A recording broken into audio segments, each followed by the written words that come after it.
তোমরা যারা ক্যালকাটা ইউনিভার্সিটির আন্ডারে 6 সেমিস্টার এমডিসি কোর্স অর্থাৎ পাস কোর্সের ছাত্রছাত্রী আছো এবং তোমাদের রাষ্ট্রবিজ্ঞান সাবজেক্টটি আছে, তোমাদের জন্য আজকের ক্লাস খুবই গুরুত্বপূর্ণ।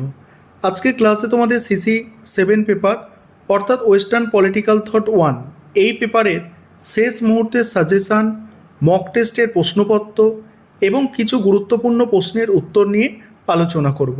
প্রথমে তোমরা সাজেশানটা দেখে নাও।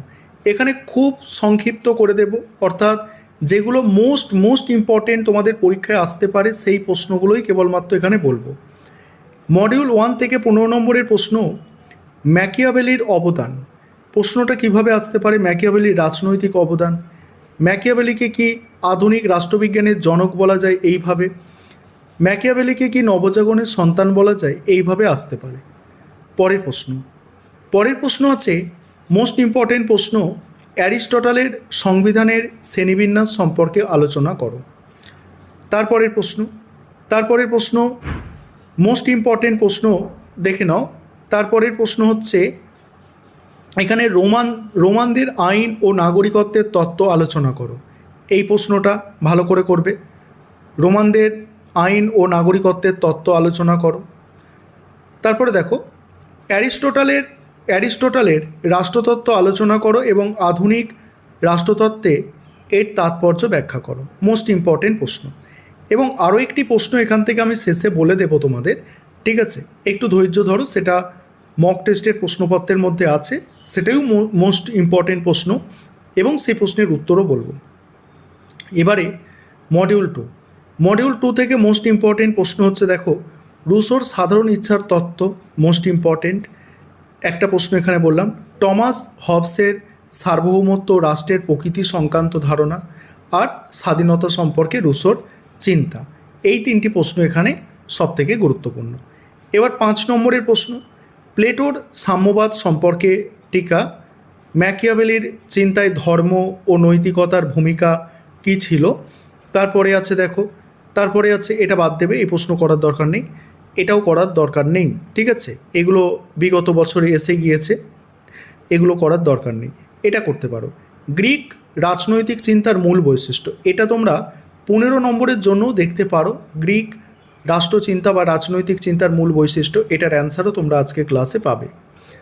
আর মডিউল 2 থেকে যেগুলো মোস্ট ইম্পর্টেন্ট 5 নম্বরের দেখবে, এখানে এই প্রশ্নটা দেখবে, দ্বিতীয় প্রশ্ন যেটা আছে, হবসকে কি বস্তুবাদী দার্শনিক বলা যায়? এই প্রশ্নটা দেখবে।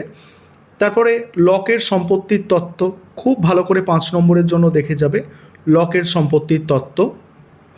তারপরে হচ্ছে রুসোর গণতন্ত্র বিষয়ক ধারণা। তারপরে আছে তোমার লকের প্রাকৃতিক অধিকার সম্পর্কে ধারণা আর মানব প্রকৃতি সম্পর্কে হবসের ধারণা, এগুলো। এবারে মডেল প্রশ্নপত্র দেখে নাও। দেখো, 5 নম্বরের প্রশ্ন, প্লেটোর সাম্যবাদ। ম্যাকিয়াভেলির চিন্তায় ধর্ম ও নৈতিকতার ভূমিকা। অ্যারিস্টটলের মতে বিপ্লবের কারণ। লকের সম্পত্তির তত্ত্ব। মানব প্রকৃতি সম্পর্কে হবসের ধারণা।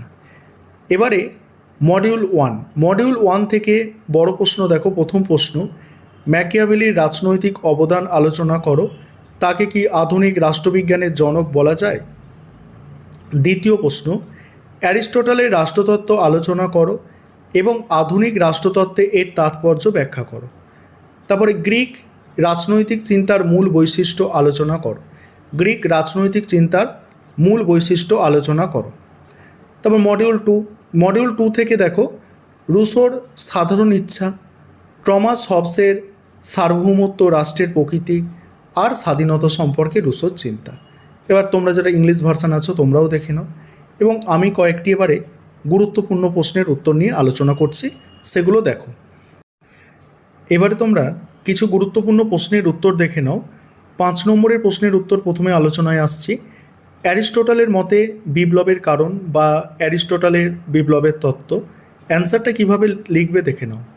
অ্যারিস্টটল তার কালজয়ী গ্রন্থ পলিটিক্সে বিপ্লবের ধারণা এবং কারণগুলি অত্যন্ত বিজ্ঞানসম্মতভাবে বিশ্লেষণ করেছে।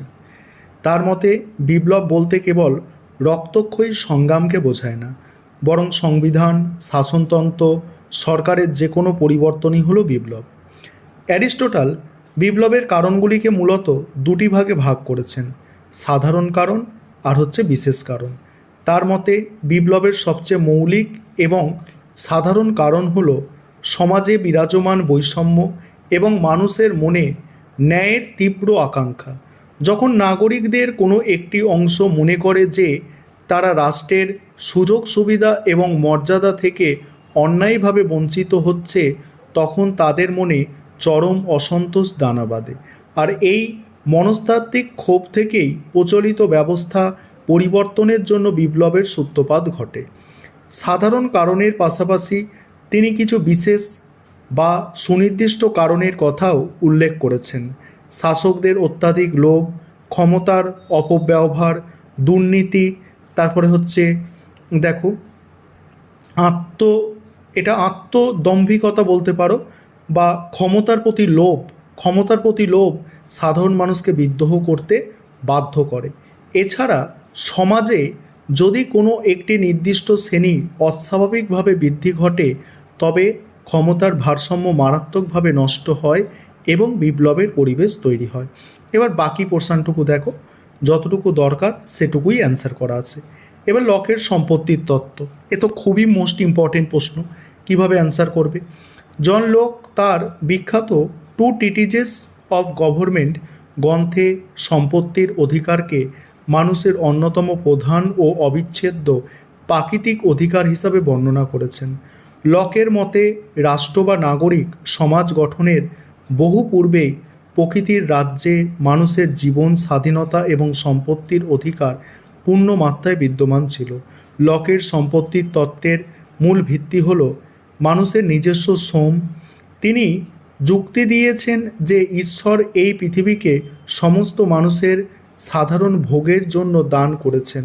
বলছে ঈশ্বর এই পৃথিবীকে সমস্ত মানুষের সাধারণ ভোগের জন্য দান করেছেন, কিন্তু প্রতিটি মানুষের নিজের শরীর এবং তাদের নিজস্ব শারীরিক শ্রমের ওপর তার সম্পূর্ণ একচেটিয়া অধিকার রয়েছে। প্রকৃতিতে ছড়িয়ে থাকা সাধারণ সম্পদের সাথে যখন কোনো মানুষ তার নিজস্ব শ্রম ও দক্ষতা যুক্ত করে, তখনই সেই সম্পদ আর সর্বসাধারণের থাকে না, বরং তা একান্ত ব্যক্তিগত সম্পত্তিতে পরিণত হয়। উদাহরণস্বরূপ জঙ্গলে ফল বা কাঠ সকলের, কিন্তু যে ব্যক্তি নিজে পরিশ্রম করে সেই কাঠ সংগ্রহ করে সেটি তার ব্যক্তিগত সম্পত্তি। তবে লক ব্যক্তিগত সম্পত্তি অর্জনের ক্ষেত্রে দুটি গুরুত্বপূর্ণ সীমাবদ্ধতার কথা স্পষ্ট করেছেন। প্রথম হচ্ছে, একজন মানুষ কেবল ততটুকুই সম্পত্তি অর্জন করতে পারবে যতটুকু সে নিজের প্রয়োজনে ব্যবহার করতে পারবে। প্রয়োজন অতিরিক্ত সম্পদ জমিয়ে রেখে তা নষ্ট করার কোনো অধিকার তার নেই। দ্বিতীয় হচ্ছে, নিজের জন্য সম্পদ সংগ্রহ করার পর অন্যদের জন্য প্রকৃতিতে পর্যাপ্ত ও সমমানের সম্পদ অবশ্যই অবশিষ্ট থাকতে হবে। লকের মতে এই প্রাকৃতিক সম্পত্তির আইনি সুরক্ষা নিশ্চিত করার উদ্দেশ্যে মানুষ চুক্তির মাধ্যমে রাষ্ট্র গঠন করেছিল। এবার হচ্ছে মানব প্রকৃতি সম্পর্কে হবস, এটাও খুব গুরুত্বপূর্ণ প্রশ্ন। অ্যান্সারটা তোমরা দেখে নাও, আমি খুব ধীরে ধীরে স্ক্রল করে যাচ্ছি। আর 15 নম্বরে একটা টপ মোস্ট ইম্পর্টেন্ট প্রশ্ন একদম, যে গ্রিক রাজনৈতিক চিন্তার মূল বৈশিষ্ট্য। কিভাবে অ্যান্সার লিখবে দেখো, দেখে নাও। এই হচ্ছে ভূমিকা। তারপরে এখানে বৈশিষ্ট্য প্রথম পয়েন্ট হচ্ছে নগর রাষ্ট্রভিত্তিক চিন্তা। দ্বিতীয় পয়েন্ট হচ্ছে দেখো রাষ্ট্র একটি সর্বোচ্চ নৈতিক প্রতিষ্ঠান। তারপরের পয়েন্ট হচ্ছে রাষ্ট্র ও সমাজের মধ্যে অভিন্নতা। তারপর ব্যক্তি ও রাষ্ট্রের অবিচ্ছেদ্য সম্পর্ক। তারপরে আছে দেখো, তারপরে যুক্তিবাদ ও ধর্মনিরপেক্ষতা, সীমিত নাগরিকত্ব ও দাস প্রথার সমর্থন আর উপসংহার। এইভাবে প্রশ্নের উত্তর তোমাদের গুছিয়ে লিখতে হবে।